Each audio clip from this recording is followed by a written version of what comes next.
Hi, and welcome to this episode of My 23-Year-Old Self, True Stories from the Come Up.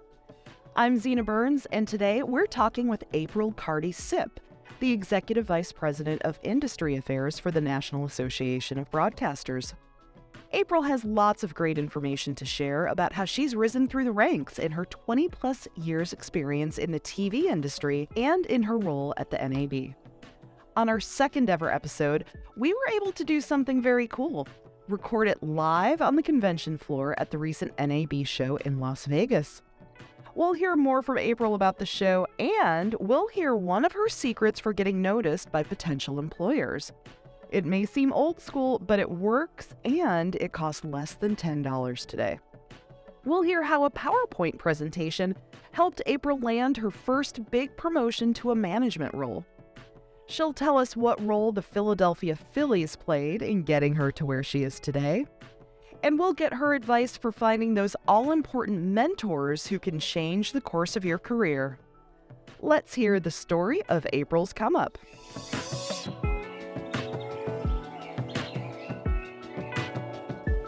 This is My 23-Year-Old Self, True Stories from the Come Up, and we are talking with successful women in media, entertainment, and technology about their experiences coming up through these fields. They tend to be male-heavy, they tend to be difficult to navigate, and we're just here to have good conversations with successful women, share some wisdom, and have a good time while we're doing it. EVP of Industry Affairs for the National Association of Broadcasters.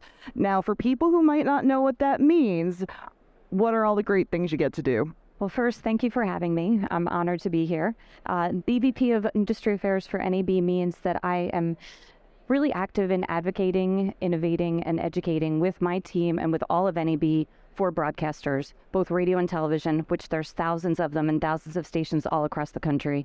And we're really happy to be here actually at the NAB Show to do this podcast. So thank you for thinking of us and having it here. We're on the floor of the National Association of Broadcasters show. Tell us a little bit about what's going on today, what the energy is like, what the vibe is like, and why tens and tens of thousands of people from around the world gather at this event.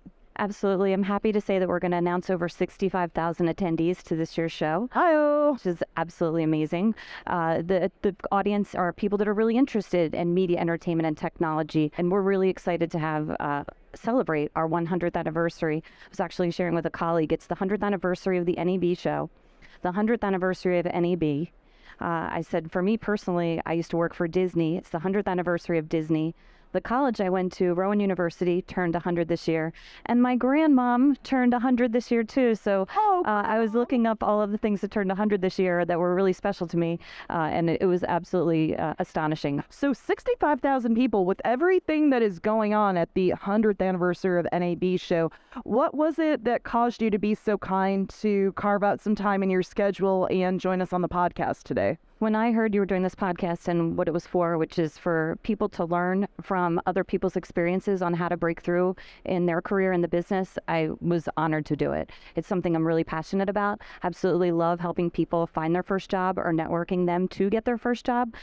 It's a really difficult thing to do, and once you break into the business, it helps you get your next job. On top of that, anything I could do to help people, whether it's switching their careers or, mentor, I absolutely love it, and it's something that I find time for no matter what. I also have 2 children that are eventually going to need jobs, so I figure you got to pay it forward. The number 23 in the title, that is just for me the age where I really got the job that set me on the path where I am today. It's a different number for everyone. Think about what that number was for you, what you were doing at the time, and what your dream was back then. So I was 22. I was in college. I was a senior at Rowan University. My dream job back then was to just get a job. And I had a lot of student loans to pay. And I said, if I can get a job, I actually thought about this at Blockbuster as an assistant manager, I would be really happy because I thought that's still in the business and I wanted to be a film director. And Clerks with Kevin Kevin out. And so Quentin Tarantino, and they all learned their trade while they were actually working in video stores or next to video stores. And I thought, if I get that job, then at least I'm still learning film and I can still, do something on the side. My first action to get a job was when I was a senior. I decided it would be really smart of me as a student worker to get a job at the Career Development Center at my university and be the first to see all of the jobs that came in to the Career Center that were entry level. So that was how I found my first job. See, I just think that's brilliant. You're going to put yourself at just the forefront of all of these incoming jobs. Take your own pick. I thought that was so creative. When we talked about this a little earlier, was that a strategy where you specifically like, okay, I'm going to get first pick, cream of the crop. That's why I want that Career Center gig. Absolutely. My job was taking faxes in of new jobs and putting them in alphabetical order. So I can tell how long ago it was. It was a fax. And I would take the faxes and put them in. And a fax came in for a job that I thought looked amazing. And it was for a video intern for the Philadelphia Phillies. And I immediately went back to my apartment, wrote up my resume, and mailed it, snail mail, to the Phillies. And got a call for it because I was probably the first person to send it, because the fax came through. I ran home, and I think I even did a certified mail to get it in. I mean, I was like really going out there because I said I really want this job. It's like the best $1.18 you ever spent, right? Whatever it was back then. Absolutely. Wow. Well, faxes and snail mail might be largely a thing of the past, but Phillies fandom is forever. Were you a fan at the time that you applied, or was it more like, yeah, video, this is what I want to be in? I was a huge fan. I have 5 brothers. My parents, I went to Phillies games all the time. I love the Phillies, the Eagles, the Flyers, the Sixers. I'm a huge Phillies fan. I walked in and the carpet had Phillies logos all over it, and my mind was like kind of blown. Like, I can't believe I'm here interviewing for a job. When I went in the door, he said, I had to meet you because you were the only female that applied to this job. And I was shocked. And he said a lot of men applied, and he said, this is an internship, but I actually have a position that's a game day employee to do slow motion replays and run videotapes during the games. And that was actually a significant amount because they play a lot of home games. Yeah. Homestand. So, and I got $50 a game, I think it was, but it was enough to pay the rent, enough where I had a job in my major. I got the job offer on the spot. Lots of good things that I'm hearing from you here. One, fishing where the fish are. Putting yourself in a position where you're not necessarily myopic about getting one specific job at the beginning of your career when you're just starting out. You put yourself in a position to really see everything and keep an open mind while you were at that career center. It so happened you got this one great opportunity. You worked fast. But also you saying that you were the only woman who applied for that job, something that I've seen over my career in hiring lots and lots of people, and I've spoken with fellow women who are hiring managers about this.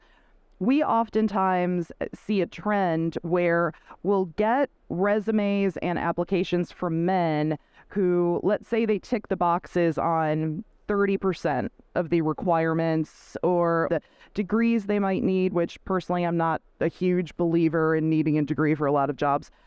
So we found that men tend to go out for jobs where they're not 100% qualified when it comes to the application. But women, the applications we get from women, sometimes far less of a volume, but they're ticking far more of the boxes. I wish more women would go out for jobs where they're not 100% a fit, because, it's rare when there's a 100% fit. Do you see that in your own life? I do, and that's a really good point is, just because you don't tick all the boxes doesn't mean you can't apply. And also, you should relate those job positions. I remember early in my career when cover letters were a thing, I would actually look at the description of what the qualifications were, and I would mark and put almost a tab next to it. So these are the qualifications, and here's what I do that matches those exactly, to make it really easy for them to see that I match that job description, or that even though it doesn't look like it on my resume, I actually do have that type of experience. So kind of just matching it up and making it as simple as possible for them to say yes, for me to come in and have that interview.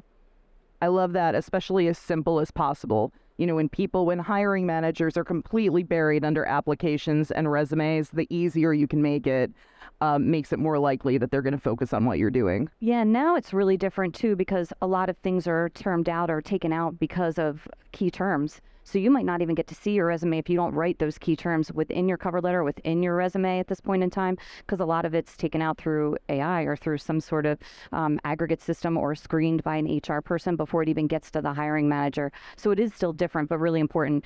The average person, what is it? They look at a resume for several seconds. It's not longer than 10, I think, before they decide if you're qualified. Right. And I love that you added that snail mail component. Oh, yeah.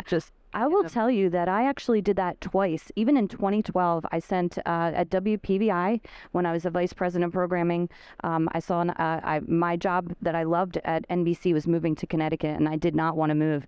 And I saw as much as I loved the company, my family was in Philadelphia, and I didn't want to leave there. And it was an application you put through the email and through the internet, which I did. But then I also found the hiring person, and I did that certified letter again, right to, and I know that's the one that got me in because it went right to the person rather than going to HR. So using the old strategies sometimes still works. Yeah, it's funny how everything old is new again in a lot of ways, and I think sometimes that physical component really works really well. So fast forward a few years in your career, you get your first full-time non-intern gig, you are excelling at it, and you get to the point where it's time for you to make the leap from a creative production role to a manager's role.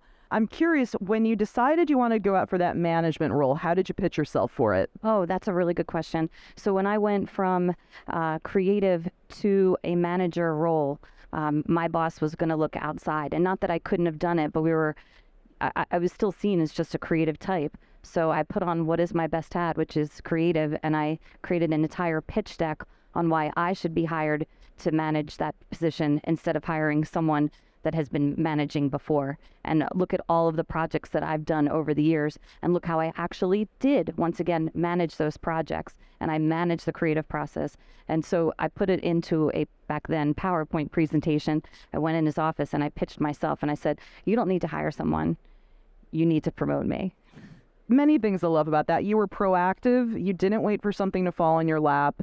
You kept track of your accomplishments, and you presented them in a compelling way that I had to imagine that it made it somewhat of a no-brainer for them to say yes to you. It definitely was the key that opened the door, without a doubt. I say this because I am old enough to have come up at a time where companies invested more in training than they sometimes do now. How did you make sure that you were not only going to be great at the core of what you do, but a great manager and a great manager of people? Yeah, and I was fortunate enough to definitely work for companies that would invest in training, but there's also a lot of unbelievably great resources out there, from the Harvard Business Journal that you can do. We've recently started a mentorship program at NAB, and I'm the co-chair of that committee that helped start that program. And one of the things we do is every month we have a topic, and each month the topic is geared towards something that's going to help that person grow. So I love that you put your money where your mouth is when it comes to mentoring and spend the actual time instead of talking about doing it. I know there are lots of professionals who would like to mentor, but they just don't know where to start. They think the time commitment might be too much. If I start it, do I, have to spend hours and hours each week? And on the flip side, I know many, many people who would love a mentor but don't know how to go about finding that mentor. From your vast experience with mentorship programs, I'd love to hear from you what you would say to those who want to give their time and get started, but also, again, thinking about the 22-year-old self, 23-year-old self, what would you tell younger folks about how to find those mentors? So there's a lot of different resources for finding mentors. I'd say, number one, check if your company doesn't have one, is there a way that you can start one like we just did? There's got to be something that you can do there. There's lots of outside resources and outside companies that do it as well. And then honestly, look around. One of the things that I was talking to you about is, what is a job that does someone have that you would aspire to be? ask them if you can be a mentor for them, even if it's on an informal basis, or ask them to have an informal conversation. That might be even easier. Sometimes asking someone to be a mentor might seem a little, intimidating or daunting because of, like you said, the time frame, and they might not, have that time, but you can ask them for an informal coffee. That's an opportunity for a mentorship as well. So there's lots of different ways. Frankly, LinkedIn was like unbelievable when it came out. I still am blown away by it because it's something that when I was going to college, it was, make a circle and put your name and then put everybody that and it does it for you now. So it's, you have a database of people that have great careers, and I have people that have just introduced themselves and asked for coffee with people that they don't even know, that have really helped out. As far as time, everything takes a lot of time. I just read something on how to find 10 hours in your week, and I was like, let me see what that says. And it was kind of what you would think. Don't watch television at night, which, oh, come on. Yeah, but you need to unwind. And I think you need to watch television personally because, I work in TV. It's like one of my favorite things to do. But it also really does help you unwind. Like, you do need some sort of outlet to, kind of relax. But there were some opportunities of, like, little snippets of things maybe that you could, like, cut off, that help you, to save some time. There's always time, is my point. Yeah, you're right. There's always time. I don't know if cutting TV necessarily is. That's why I said, like, we would never do that. I would never do that. Hey, Gen Z, you can save money by not eating avocado toast. Right, yeah. Come on. That's great. Is that what, I know you are so involved with what the National Association of Broadcasters does on the mentoring front. In your position now, what's your very favorite thing about what you do at the National Association of Broadcasters? 100%. It's the people that I work with. I absolutely love the industry affairs team. Some of them are here. Thank you so much for being here. But also, like my peers, my coworkers, the entire team at industry affairs, my boss, Curtis Leggett, we put on this amazing event. We do such great work. And what I feel like is this kind of, what I do now is I feel like a culmination of what I've done throughout my career, but almost like elevated, because we're helping, broadcasters advocate, innovate, and educate themselves so their future is going to continue to be bright for years to come. Television and radio broadcasting has been around for over 100 years, or, as we were just talking about now, and it's going to continue. And it's one of the top things people do for entertainment. It's for news, for sports, for information, for relaxing, for emergency. We're in their lives every single day. And the fact that, we get to help people think about that for the future and help them in every way. It's just I can't even put it into words. It's just something really special. Well, you've got a really genuine smile on your face as you talk about it. So I can tell. I also, you talked about mistakes earlier, and speaking for myself, I could spend more time talking about my mistakes than I probably could my successes. Including but not limited to the time in grade school when I got a perm and wore glasses and people called me Weird Al. Pitfalls, especially those that related to your career when you were coming up, thinking back on things that you would have done differently. Talk about those things that you would like to share with those who are really invested in your story of the come up. And I think early on I worked really hard, and I thought that working really hard would just help get me noticed. And I kind of mentioned to you that before, that working hard gets you noticed, but also you're doing a good job, and so you're noticed. But, unless you kind of ask for or continue to move on in other ways, you might just stay there. So, really being a great executor is something that's really important, but also continuing to evolve in that execution and learn. So I'd say that is something that I struggled with. Was I probably just worked hard and didn't raise my hand on moving up a little bit early in my career. And then on top of that, I'd say I have absolutely taken positions that I thought are early. They're actually not even on my resume or in my LinkedIn, but I've taken jobs. My first job after the Phillies, I really needed the money. The Phillies season ended, and I was making, there's only so many Eagles games a year, so I had like $50 a week is not going to cut it. And I took a job that I thought would be really great. But it ended up being data entry, and for 8 hours a day for $18,000, and I was absolutely, I had to get out of there. I kind of just had to keep interviewing and keep trying, even though the jobs weren't coming in, because TV was a hard business then. There weren't 500 channels. At that time there were only like 30, or it was a lot less. So there were a lot less opportunities. So just keep grinding, was what I learned myself too. I like your example of taking a job to pay the bills, essentially, which is necessary, right? While you were still grinding and still moving toward that. When I was a baby Zena, I took a job as a telephone reservation agent for an airline. Just that didn't pay very much, so I would get flight benefits to be able to fly to New York to find that gig. On ATA, you're on vacation. This is Zena. How may I help you? That got me there, but I love that you kind of made it your job to keep hustling and keep grinding and finding that bigger thing while you were doing what you needed to do, which there's no shame in taking that job. Exactly. I mean, when I was at the Phillies, I actually still during the day worked as a hostess, in a restaurant, because there's only a certain amount of money you can make. It doesn't mean that I wasn't still striving. Going back to when you were 22, you were working at the Career Center. You had, first dibs on everything. You had a dream, you were just bright-eyed and bushy-tailed and had so much passion, so much drive. So picture this. You're at your younger self's place of work. You can leave younger April a short note from the future about how to have a smoother path than you did in your male-heavy workplaces, male-heavy industries. What does that note say?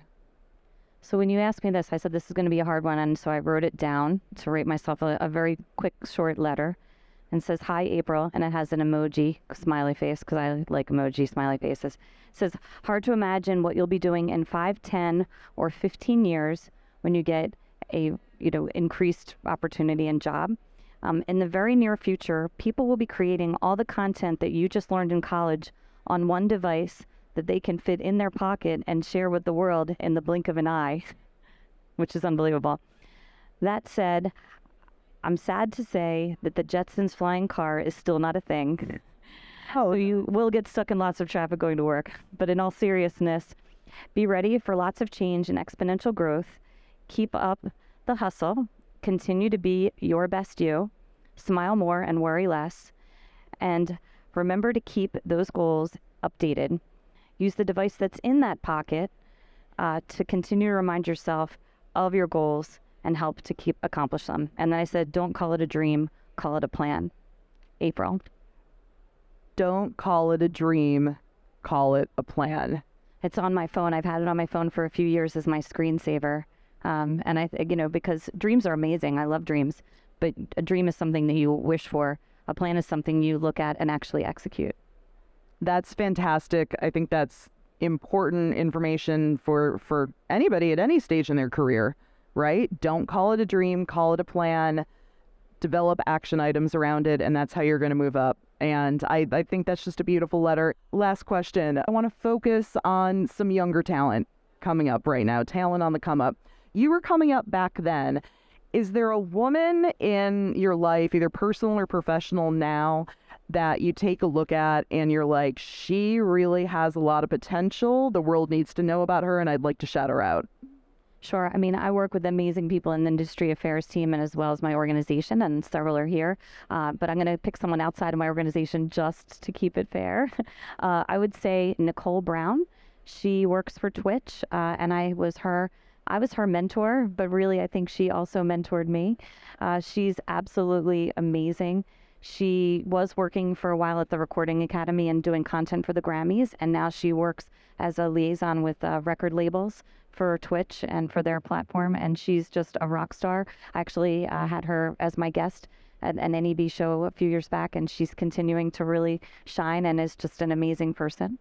Well, that is great. We will all keep an eye out. And I love that you end on one more piece of actionable advice, which is really bi-directional mentoring. Mentoring isn't just about paying it forward to the younger generation. There are lots of benefits that adults and more senior executives can find from a mentoring relationship. And I love that you mentioned that you've learned from her as well. Well, April, thank you so much. It's been so wonderful talking with you, especially in this environment on the show floor, celebrating 100 years of innovation. And any parting words? No, I just want to thank you so much for doing this podcast. I think it's really important, and I can't wait to listen to the others. I'd like to give a huge thanks to April and to Josh Miley from the NAB for arranging this interview. Josh is just great, and congratulations on your promotion, Josh. Nice come up. And really, it's taken a village to launch this podcast, so I deeply, deeply appreciate everyone who's taken time to give me feedback, constructive criticism, encouragement, whatever it may be. I'll take all feedback. And if you enjoyed the show, please, please, please consider leaving a review on your favorite podcast platform and sharing with your friends. Believe me, all of those things really do help get the word out about the information we're trying to share here. Any thoughts, feedback, ideas for future episodes, people who should be on, especially women who've inspired you, hit me up on Instagram or Twitter. I'm at Zena Burns. Or you can email us at 23yearoldself@gmail.com. That's the number 23yearoldself@gmail.com. This episode of My 23-Year-Old Self was produced by myself, Zena Burns, and Cameron Blackwell, and edited by Cameron Blackwell. We used the podcasting system Post by Futuri to publish today's episode. Thanks to my day job family for all the support. Until next time, keep rising and remember to help others rise too. Thanks for listening.